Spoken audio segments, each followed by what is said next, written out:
Rakyat Indonesia telah memberikan hak suara untuk memilih pemimpin 5 tahun ke depan. Kami akan hadirkan dinamika pasca pemungutan suara dalam ulasan Istana bersama jurnalis Kompas TV Friska Clarissa.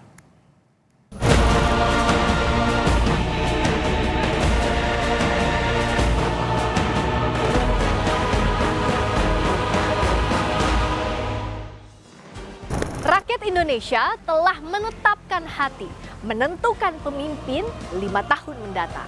Bagaimana tetap mengawal dan mengawasi perolehan suara di tengah dinamika pasca pemilu. Lengkapnya dalam ulasan Istana bersama saya Friska Clarissa.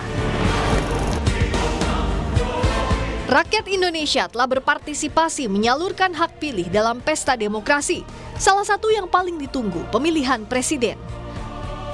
Meskipun hasil resmi masih menunggu perhitungan resmi Komisi Pemilihan Umum, namun gambaran dari hasil hitung cepat berbagai lembaga survei dan hasil hitung sementara KPU, Prabowo Subianto dan Gibran Rakabuming Raka unggul, disusul Anies Baswedan Muhaimin Iskandar dan Ganjar Pranowo Mahfud MD.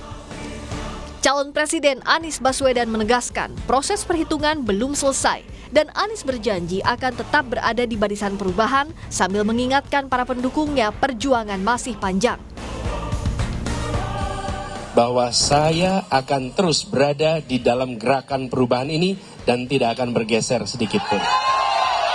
Perjuangan kita belum selesai. Perjuangan kita masih panjang. Proses penghitungan belum selesai. Saat ini penghitungan partai dan lain-lain terus dijalankan. Teruskan fungsi ini. Kami ingin tegaskan, saya adalah Demokrat sejati. Kami akan menghormati hasil yang dimunculkan dari aspirasi rakyat.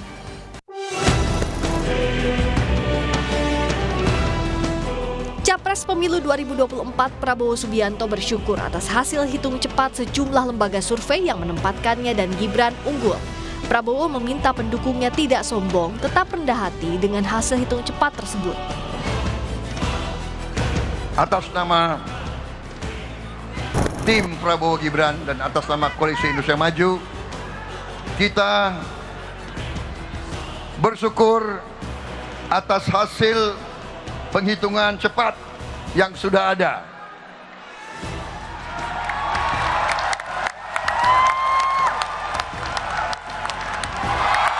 Saya bersama Mas Gibran berpesan, menyampaikan, walaupun kita bersyukur, kita tidak boleh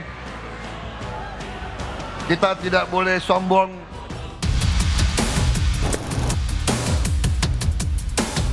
Sementara calon Presiden Ganjar Pranowo menyebut tidak ada perjuangan yang sia-sia. Ganjar tak yakin dengan hasil hitung cepat. Untuk itu ia menunggu hasil resmi KPU dan dalam perkembangan terbaru TPN Ganjar Mahfud pun membentuk tim khusus menginvestigasi dugaan kecurangan pemilu.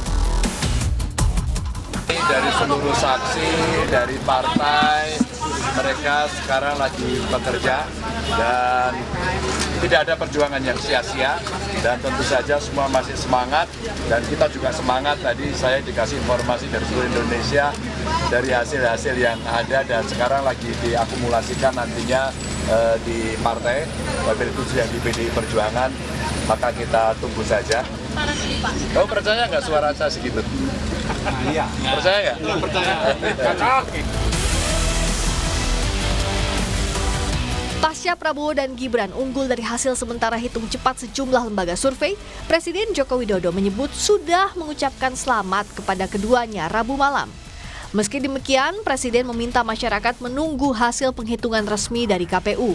Jokowi juga menanggapi rencana pertemuan dengan Ketua Umum PDI Perjuangan Megawati Soekarno Putri. Presiden mengatakan pertemuan dengan para tokoh adalah hal penting yang perlu dilakukan. Hasil penghitungan quick count itu adalah metode penghitungan yang ilmiah. Tetapi apapun kita harus menunggu hasil resmi dari KPU. Jadi sabar. Tapi Pak sudah berkomunikasi belum Pak? Ojo ke susu.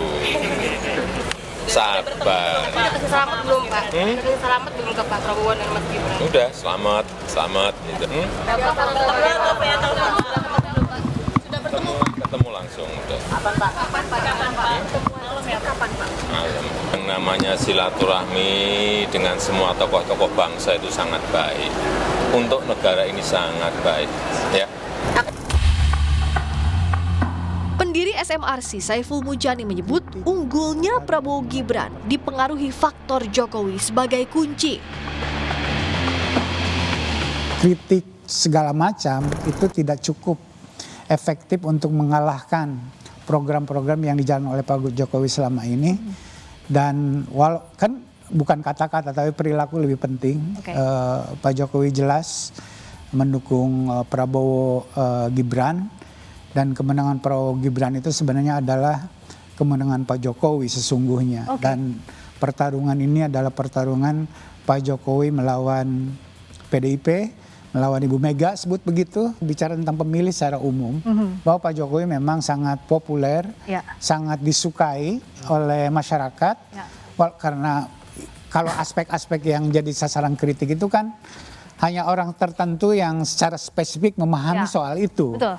Tapi kalau masyarakat secara umum itu tidak tahu. Jadi yang dilihat itu adalah beras 10 kilo gitu tiap bulan datang ke rumah untuk 18 juta keluarga. Diakui tidak diakui itu berpengaruh besar. Sangat kuat itu yang memaintain yang disebut tadi permanen campaign gitu ya. Pasca pemilu, para pemilih harus tetap kritis mengawasi rekapitulasi suara agar hasil resmi penghitungan suara KPU berjalan transparan dan dapat dipercaya. Rakyat telah menentukan pilihan, tapi tetap harus awasi pasca pemungutan suara agar tak ada celah kecurangan dan hasil pesta demokrasi punya legitimasi. Friska Clarissa, Wandi Hansen, Kompas TV, Jakarta.